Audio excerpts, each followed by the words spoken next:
भगवान ऐसे बेटे बहू दें कि माता पिता के मन में विचार आया और बेटे बहू प्रसन्न चित्त में आकर कह देते हैं। नहीं तो आज की बहुआ कहती क्या करना करके, इतना व्यापार छोड़कर जाएंगे, काम छोड़कर जाएंगे, दिल्ली में इतना फैलारा छोड़कर जाएंगे, बच्चे छोटे छोटे हैं, पढ़ाई का टाइम चल रहा है, रहने दो। बेटे कहेंगे कि हमको ये टाइम नहीं मिलता, रहने दो। पर धन्यवाद सुराना जी आपके बच्चों को जो दिल से कहते हैं हर पल हर घड़ी। जब गए तो बच्चे कहते हैं केवल एक कथा नहीं गुरुजी, आप तो बाबा से विनती करना कि हर साल कथा करवाते रहें। बस यही शुरू करता है, यही शुरू करता है। कमाया कमाया छोड़ गए, अंत में बच्चों के पास चला गया। तुमने अपनी जिंदगी के लिए करा क्या? घर बनाया बच्चों के लिए, जायदाद एकत्रित करी बच्चों के लिए, धन बड़ा बड़ा कर इकट्ठा करा बच्चों के लिए। तुम तो सही से 2 रोटी भी नहीं खा सके। चिंता कर कर कर टेंशन कर कर कर शुगर हो गई, चिंता कर कर कर टेंशन कर कर कर बीपी हो गया। ना घी की रोटी खा सकते, ना कोई अच्छी पनीर की सब्जी खा सकते, और ना मीठा गुलाब जामुन पेड़ा लड्डू खा सकते क्योंकि शुगर हो गई। और कमाते कमाते जिंदगी निकल गई। अपने लिए करा क्या तुमने? भजन भी अगर सही से कर लेते तो वो परमात्मा भी कहता कि हाँ कुछ मेरे लिए करा।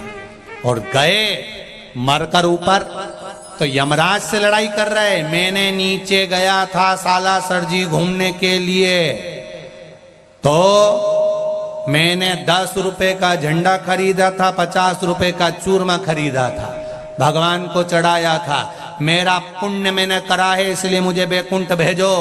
यमराज ने कहा 50 रुपए चूरमे के और 10 रुपए झंडे के, 60 रुपए इसके हाथ में पकड़ा, नरक भेज दो।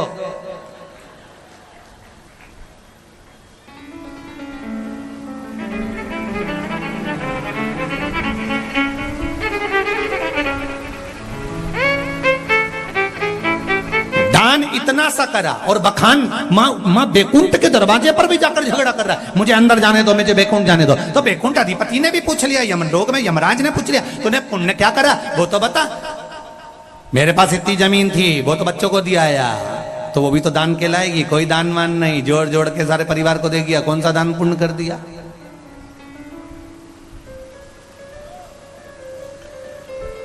दान किसको कहते हैं? धर्म किसको कहते हैं? पुण्य किसको कहते हैं? यहां बैठे हो और लोग बिस्लेरी की बाटल गाड़ियों में भर भर कर लाए हैं और दरवाजे पर खड़े होकर बांट रहे हैं, लो सब पानी तो पियो सब। श्राद्ध पक्ष चल रहा है, आए हो, खिचड़ी प्रसाद बट रहा है, पूड़ी प्रसाद बट रहा है, लड्डू बट रहा है, सेव बट रहा है, भुजिया बट रहा है। ये कौन बांट रहा है? ये जो बांट रहे हैं ये कम नहीं होने वाला, ये आपने अपने लिए बांटा है। ये आप आज संसारिक इन जीवों को भले खिला दोगे पर मिलना आपके खाते में, कोई दूसरे के खाते में नहीं गया।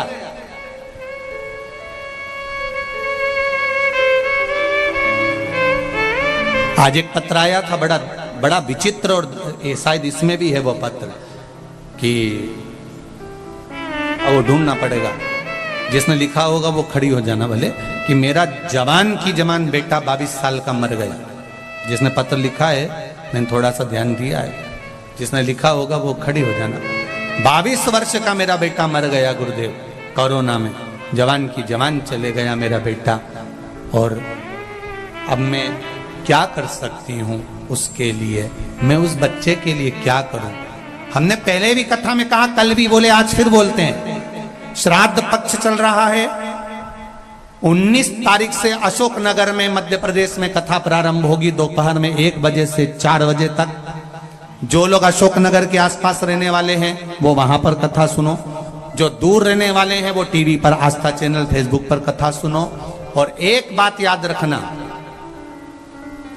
जो कुंवारी अवस्था में गए हैं, अधोगति में मरे हैं, अधोगति में चले गए हैं, एक निवेदन करना चाहूंगा, उनका नाम गोत्र लेकर आप कथा टीवी के सामने भी सुनो। फोटो हो तो रख लो, नहीं हो तो जरा सा 2 दाने 4 दाने चावल के, अगर वो भी नहीं हो तो एक बेलपत्र रखो और दिल से 7 दिन की पूरी शिव महापुराण की कथा, तर्पण शिव महापुराण सुनो।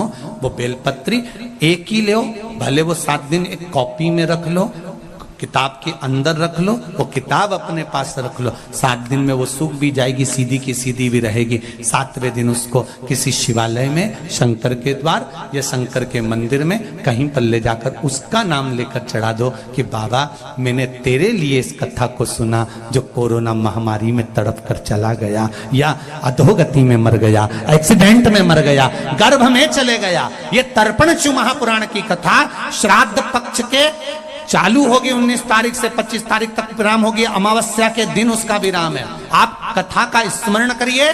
जिस दिन अमावस्या होगी आपको ब्राह्मण भोजन भंडारा करने की जरूरत नहीं। कुबेरेश्वर धाम में हमने पहले से बोल रखा है कि एक काम करना, उस दिन कुबेरेश्वर धाम में जितने भी भक्त आए, जो भी आए, सारी जनता की तरफ से उनको भंडारा भोजन कराकर दिन भर खिलाना। दिन भर अमावस्या के दिन भोजन भंडारा खिला, कुछ नहीं जाए पर जीव तर जाए। एक कुंवारी अवस्था में चले गए, गर्भ में बच्चे मर गए। यहां तक शास्त्र कहता है गर्भस्थ 4 महीने के ऊपर भी अगर संतान जाती है तो उसकी मुक्ति का यत्न करना चाहिए। और कैसे होगा? जो कुंवारी अवस्था में मर जाता है, शिव महापुराण की कथा कहती है युद्ध के मैदान में कौरव और पांडवों का युद्ध हो रहा है। उस युद्ध के मैदान में जब कुरुक्षेत्र की भूमि पर युद्ध प्रारंभ होने वाला था तो उस समय पर चंडी प्रकट हो गई और चंडी ने कहा, सुनो रे कौरव और पांडव, अपने परिवार में से किसी एक एक की बलि देना पड़ेगी। कौरव खुश हो गए कि हमारे तो 100 भाई, एक की बलि भी दे देंगे तो चल जाएगा, पर पांडव में तो 5 हैं, 5 में से एक मर गया तो 4 ही बचेंगे, बलि किसकी देंगे? ये पांडवों की नींद उड़ गई। रात को नींद नहीं आ रही। द्वारिकाधीश ने जाकर पूछा, क्या हो गया पांडवों, सो नहीं रहे हो?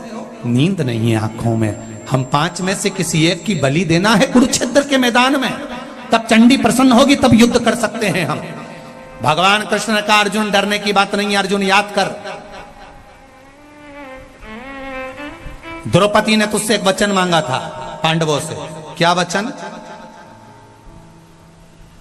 1 वर्ष तक एक पति के साथ रहूंगी और उस पति के कक्ष में कोई दूसरा आ गया तो उसको बन जाना पड़ेगा वर्षों के लिए, 5 वर्ष के। अर्जुन, एक ब्राह्मण का लड़का बालक उसको शेर उठा कर ले गया और दौड़ते तेरे पास आ गया, मेरे बेटे को बचा लो। अर्जुन, तू गांडीव ढूंढने के लिए भीम के कमरे में चले गए और द्रौपदी का समय चल रहा था 1 वर्ष का। द्रौपदी ने कहा था, अगर मेरे कक्ष में जिस पति के साथ रह रही हूं 1 साल, उसके कक्ष में दूसरा पति आया तो उसको बन जाना पड़ेगा 5 वर्ष के लिए। अर्जुन, तेरे को बन जाना पड़ा और वन में गया तो तूने फिर विवाह करा उनपी के साथ।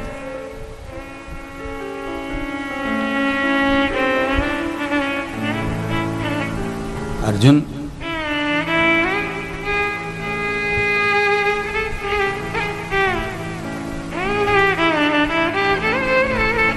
तेरा एक बेटा हो गया जिसका नाम था आरावन। जा उस आरावन को लेकर आ, जो वन में तेरे 5 वर्ष रहने पर तूने जो विवाह करा था लिपि के साथ में, वहां पर जो बेटा हुआ उसको लेकर आ। आरावन को अर्जुन लेकर आए। भगवान कृष्ण ने कहा, रावण तुम आए हो, तुम्हें मालूम है तुम्हें क्यों बुलाया है? आरावन कहते हैं, मेरे पिता के लिए युद्ध लड़ने के लिए, कौरवों से। नहीं आरावन, तुम्हारी बलि चढ़ना है, चंडी को बलि देना। आरावन कहते हैं, द्वारिका रे नाथ, मरने को तो तैयार बैठा हूं क्योंकि पिता के लिए मरना है, पर युद्ध के मैदान में मरूंगा तो वीरों की गति होगी और ऐसे मरूंगा तो नरक भोगना पड़ेगा। मैं कुंवारा हूं, मेरी शादी नहीं हुई है, और अगर मैं कुंवारा मर गया तो मुझे सारे नरकों को भोगना पड़ेगा और प्रेत की योनि में पड़ा रहना पड़ेगा, भटकना पड़ेगा, मेरी मुक्ति नहीं होगी। शादीशुदा व्यक्ति मरता है तो उसका तर्पण होता है, तिलांजलि होती है, पिंड होता है, गया होती है, ब्रह्म कपाली होती है, उसको सब कुछ मिलता है। ब्राह्मण भोजन करेगा तो उसको भाग मिलेगा, यज्ञ करा तो उसका भाग पितरों को मिलेगा, पर मैं आहूतों की गिनती में आ जाऊंगा, क्योंकि कुंवारा मरा तो मैं आहूतों की गिनती में आ जाऊंगा, मेरी मुक्ति नहीं होगी। ना तो मेरा तर्पण होता है, ना मेरी तिलांजलि होती है, ना मेरा ब्राह्मण भोज होता है, ना मेरा पिंड होता है। कोई पिंड भी कर देता है तो मुझे नहीं मिलता है, मेरे लिए कुछ करिए। द्वारका नाथ ने कहा, तो क्या चाहिए तुमको? पहले मेरी शादी कर दो, फिर मेरी बलि चढ़ा दो, मैं मरने को तैयार बैठा हूं। ठीक है। द्वारकाधीश ने अर्जुन से कहा कल इसकी बलि चढ़ना है, आज की तारीख में लड़की ढूंढो और इसकी शादी करो। कोई नहीं मिला। भगवान कृष्ण को याद आया, भगवान ब्रह्मा जी को जब अर्धनारीश्वर स्वरूप का दर्शन भगवान शंकर ने कराया था और ब्रह्मा जी ने सृष्टि की रचना करी थी, आधा पुरुष आधा स्त्री भगवान ब्रह्मा जी ने बनाना था, तो भगवान ने दोनों को जोड़कर बना दिया था। तो किन्नरों की सृष्टि बन गई थी। जब किन्नरों की सृष्टि बन गई थी तब भगवान विष्णु को हंसी आ गई थी। तो शंकर भगवान ने कहा था, नारायण तुम किन्नरों को देखकर हंसे हो, इसलिए पृथ्वी पर जाकर तुम्हें किन्नर बनना पड़ेगा। तुम हंसे हो इन किन्नरों को देखकर, इसलिए मृत्यु लोक में जाकर तुम्हें हंसना, तुम्हें किन्नर बनना पड़ेगा। भगवान कृष्ण को याद आया कोई लड़की नहीं मिल रही, तो मुझे शंकर भगवान का वचन था, तो भगवान कृष्ण ने आदि रात को किन्नर का स्वरूप धारण कर लिया और किन्नर बनकर आरावन के साथ में भगवान ने विवाह कर लिया। आज भी किन्नरों की शादी आरावन के साथ होती है, इसलिए किन्नर मांग भरते हैं, मंगलसूत्र पहनते हैं, पाँव में बिछुड़ी पहनते हैं, किन्नर हाथ में चूड़ा पहनते हैं, क्योंकि आज भी इनका विवाह, इसलिए शुभ कार्य में किन्नरों को बुलाया जाता है। झोली भरते हैं, गोदी भरते हैं। किन्नर प्रथम सृष्टि किन्नरों की बनी थी। प्रथम सृष्टि आया, भगवान कृष्ण आरावन के साथ में किन्नर बन विवाह किया। दूसरे दिन आरावन के प्राण छूटे, भगवान विलक कर रोए। तो यहां शास्त्र कह रहा है कि कुंवारी अवस्था में मरेगा, पिंड तक नहीं, तर्पण तक नहीं, तिलांजलि तक नहीं। तो उनके लिए स्वयं श्रीमद् भागवत में लिखा है कि भागवत पितरों को तारती है।